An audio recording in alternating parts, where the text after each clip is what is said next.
వీటికి కావాల్సినవి చుక్కకూర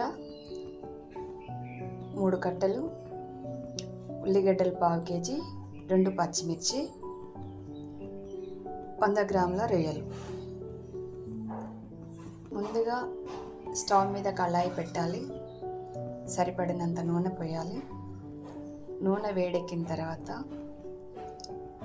కట్ చేసిన ఆనియన్స్, పచ్చిమిర్చి వేసి వేయించాలి. దోరగా వేగిన తర్వాత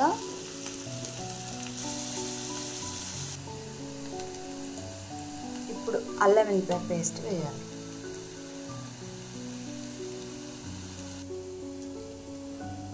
పసుపు, ఉప్పు, కారం వేయాలి.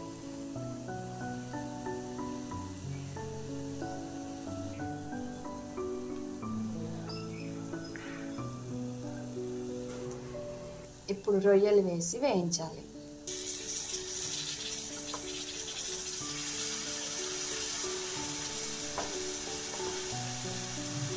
ఇవి వేయించి వేడి నీళ్ళలో కడిగిన రొయ్యలు ఇలా 2 నిమిషాలు వేయించాలి. ఇప్పుడు ఇందులో చుక్కకూర వేసి మగ్గనివ్వాలి.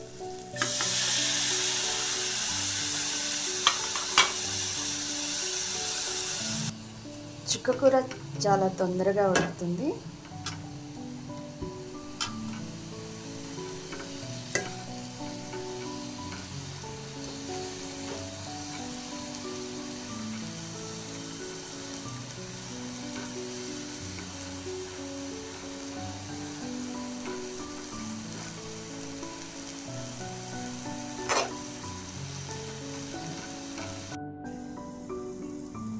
చూసారు కదా, ఒక 2 నిమిషాలల్లో ఉడికిపోయింది చుక్కకూర.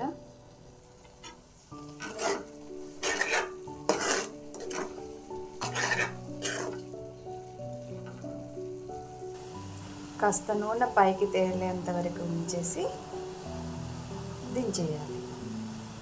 దించే ముందు కొత్తిమీర, ధనియాల పొడి వేసి, గరం మసాలా వేసి కలిపి పక్కన పెట్టేయాలి. కూర రెడీ అయిపోయింది.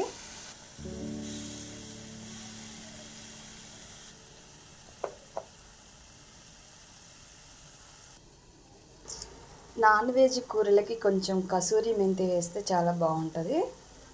మీరు ఇంట్లో ఉంటే వేయండి. మొత్తం కూర 6 నిమిషాలు పట్టిందండి. చక్కగా వండేసుకొని తినేయండి మీరు కూడా. Thank you. బెల్ గంట కొట్టండి తప్పకుండా.